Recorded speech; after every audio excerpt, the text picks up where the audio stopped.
ನಾವೆಲ್ಲೂ ಅವಕಾಶ ಕೊಡೋದಿಲ್ಲ ಅನ್ನುವಂಥದ್ದು ಇತ್ತೀಚಿನ ದಿನಗಳಲ್ಲಿ ರಾಹುಲ್ ಗಾಂಧಿಯವರು ಪದೇ ಪದೇ ಹೇಳ್ತಾ ಬರುವಂಥ ಈ ಸಂದರ್ಭದಲ್ಲಿ ನನಗನ್ಸುತ್ತೆ ಅವ್ರ ಹತ್ರ ಇರೋ ದಾರಿ ಒಂದೇ, ಪ್ರಾಸಿಕ್ಯೂಷನ್ ಕೊಟ್ಟಿದ್ದಾರೆ. ಪ್ರಾಸಿಕ್ಯೂಷನ್ ಕೊಟ್ಟ ಮೇಲೆ ಬಹುತೇಕ ರಾಜೀನಾಮೆಯನ್ನು ಕಾಂಗ್ರೆಸ್ಸಿನ ಹೈಕಮಾಂಡ್ ಪಡೆಯುತ್ತೆ. ಅಲ್ಲ, ರಾಜೀನಾಮೆ ಕೊಡದೇ ಇದ್ರೆ ಏನು ಇದಕ್ಕೆ ನೆಕ್ಸ್ಟ್ ಮುಂದಿನ ತನಿಖೆ ಶುರು ಆಗುತ್ತೆ. ಒಬ್ಬ ತನಿಖಾ ಇಲಾಖೆ ಮುಖ್ಯಸ್ಥರಾಗೇನೆ ಇಂಟೆಲಿಜೆನ್ಸ್ ಅವ್ರ ಕೈಯಲ್ಲೇ ಇಟ್ಕೊಂಡು ಅವರೇಗೆ ಅಧಿಕಾರದಲ್ಲಿ ಮುಂದುವರಿತಾರೆ. ಹಾಗಾಗಿ ಕಾಂಗ್ರೆಸ್ಸು ನನಗನ್ಸುತ್ತೆ ರಾಷ್ಟ್ರೀಯ ಪಕ್ಷ ರಾಜೀನಾಮೆ ಪಡೆಯುತ್ತೆ ಅನ್ನುವಂಥ ವಿಶ್ವಾಸವನ್ನು ನಾನಂತೂ ಹೊಂದಿದ್ದೀನಿ. ನೋಡೋಣ, ಇವತ್ತು ರಾಜ್ಯಾಧ್ಯಕ್ಷರು, ವಿರೋಧ ಪಕ್ಷದ ನಾಯಕರು, ಕೇಂದ್ರದ ಎಲ್ಲ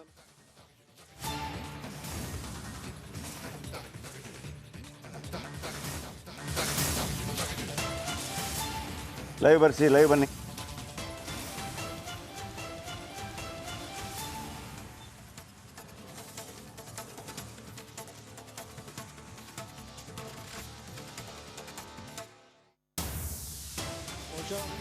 ಲೋಕಾಯುಕ್ತಕ್ಕೆ ಆದೇಶ ಮಾಡಬಹುದು.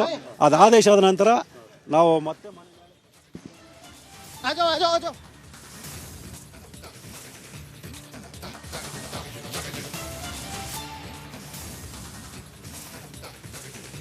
ಕಾರ್ಯಕ್ರಮ ಅರ್ಧಕ್ಕೆ ಮೊಟಕುಗೊಳಿಸಿ ಬಂದಿದ್ದಾರೆ ಸಿಎಂ. ಮುಖ್ಯಮಂತ್ರಿ ಹೈಕೋರ್ಟ್ ಆದೇಶ ಬೆನ್ನಲ್ಲೇ ಸಿಎಂ ಟೆನ್ಷನ್ ಮೇಲೆ ಟೆನ್ಷನ್. ವೀಕ್ಷಕರೇ, ಒಂದು ಹೇಳ್ತೀನಿ ನಿಮಗೆ, ಭಾಳ ಮುಖ್ಯವಾಗಿ ಇದೀಗ ರಾಜ್ಯಪಾಲರ ಆದೇಶವನ್ನು ಎತ್ತಿ ಹಿಡಿದಿದೆ.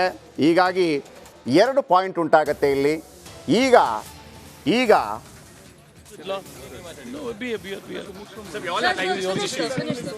in accordance with law, whatever was required to be taken care of, I think the order in brief what is told to us is a simple summary, and the summary to be expanded, we know what will be there. And I'm sure the judge has travelled quite far into various judgments throughout this country to come to this conclusion. It's a fantastic order, and we were prepared for it.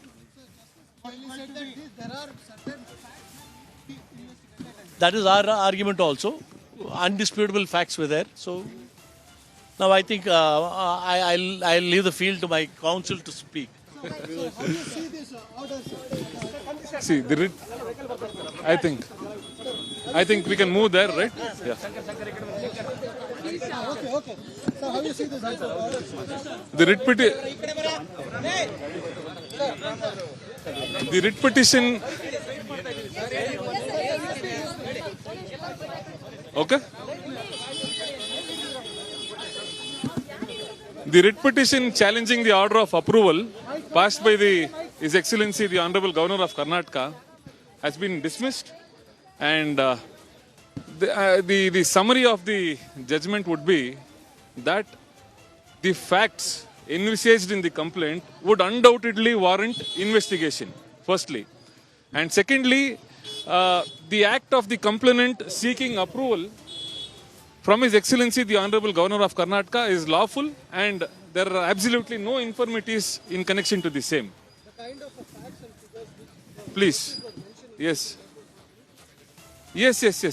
There was a finding which says the facts forthcoming in the complaint undoubtedly warrants investigation by an investigation authority. Okay?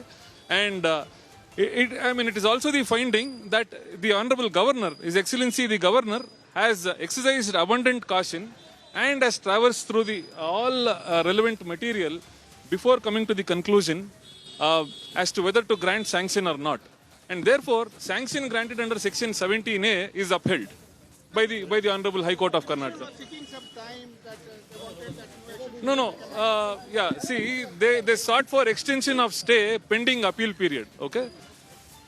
They sought for extension of the stay order for about 2 weeks, which His Lordship has denied, and stating that the interim order which existed in the favor of the petitioner would also be dissolved.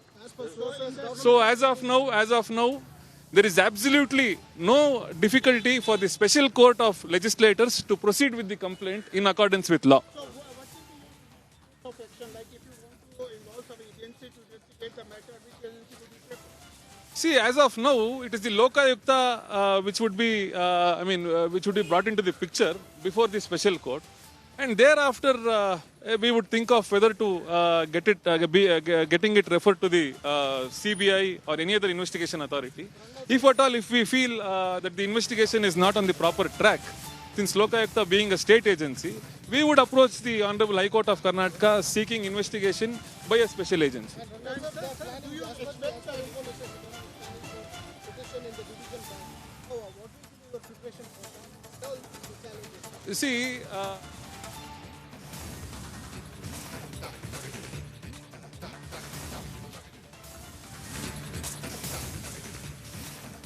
Siddaramaiah ಪರ ವಕೀಲರು ನೋಡಿ direct ಆಗಿ ಹೋಗೇ ಬಿಡ್ತು.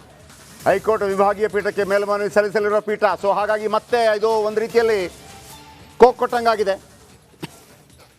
High court ವಿಭಾಗೀಯ ಪೀಠಕ್ಕೆ ಮೇಲ್ಮನವಿ ಸಲ್ಲಿಸಲಿರುವ ಪೀಠ ಅಲ್ಲ, ವಕೀಲರು. ನಾಳೆ ಮೇಲ್ಮನವಿ, ಈಗ ಹೈಕೋರ್ಟ್ ವಿಭಾಗೀಯ ಪೀಠಕ್ಕೆ ಮೇಲ್ಮನವಿ. ಹಾಗಾಗಿ ನಾಳೆ ಈಗ ಮತ್ತೆ ಸ್ಟೇ ಆಗುತ್ತೆ. ಈಗ ನಾಳೆ ಮತ್ತೆ ವೆರಿ ಇಂಟ್ರೆಸ್ಟಿಂಗ್. ಈಗ ಮುಡಾ ಹಗರಣ ಬಯಲಿಗೆ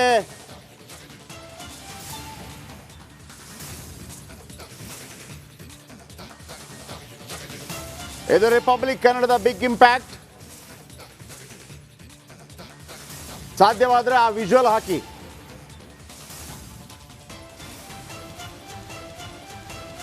ಅವತ್ತು ಬ್ರೇಕ್ ಮಾಡಿದ ವಿಜುವಲ್.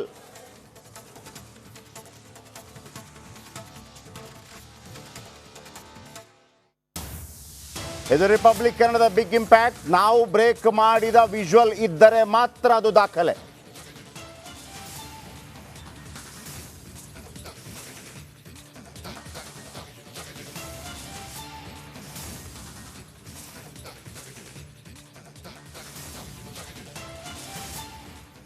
ಹಾಗೆ ಒಂದಷ್ಟು ಸಂಕಷ್ಟ ಸಿಎಂ ಸಿದ್ದರಾಮಯ್ಯ ಅವರಿಗೆ ಎದುರಾಗಿರ್ತಕ್ಕಂಥದ್ದು. ಹೀಗಾಗಿ ಯಾವ ರೀತಿಯಾದಂಥ ಮುಂದಿನ ಹೋರಾಟ ಮಾಡಬೇಕನ್ನುವಂಥ ನಿಟ್ಟಿನಲ್ಲಿ ಸಿಎಂ ಸಿದ್ದರಾಮಯ್ಯ ಅವರು ಕಾವೇರಿ ನಿವಾಸಕ್ಕೆ ಈಗಷ್ಟೇ ಆಗಮಿಸಿದ್ದಾರೆ ಮತ್ತು ಅವರ ಆಪ್ತರ ಜೊತೆ ಒಂದಷ್ಟು ಆಪ್ತ ಸಚಿವರ ಜೊತೆ ಈಗ ಚರ್ಚೆಯನ್ನು ಆರಂಭಿಸಿರ್ತಕ್ಕಂಥದ್ದು.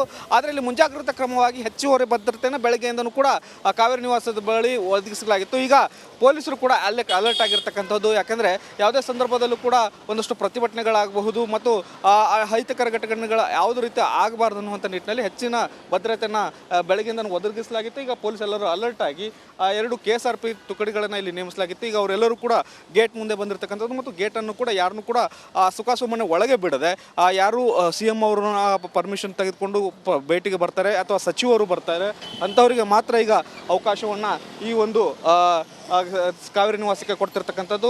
ಮುಂದೆ ಯಾವುದೇ ಕ್ರಮಗಳು ಅಂದರೆ BJP ಸೇರಿದಂತೆ ಇನ್ಯಾವುದೇ ವಿರೋಧ ಪಕ್ಷಗಳು ಕೂಡ ಇಲ್ಲಿ ಪ್ರತಿಭಟನೆ ಮಾಡಬಾರ್ದು ಅನ್ನುವಂಥ ಮುಂಜಾಗ್ರತೆಯನ್ನು ವಹಿಸಿ ಮತ್ತು ಅಭಿಮಾನಿಗಳು ಕೂಡ ಇಲ್ಲಿ ಆಗಮಿಸಬಾರ್ದು ಅನ್ನುವಂಥ ಮುಂಜಾಗ್ರತೆಯನ್ನು ವಹಿಸಿ ಹೆಚ್ಚಿನ ಭದ್ರತೆಯನ್ನು CM ನಿವಾಸವಾದಂಥ ಕಾವೇರಿ ನಿವಾಸಕ್ಕೆ ಒದಗಿಸಲಾಗಿರ್ತಕ್ಕಂಥದ್ದು.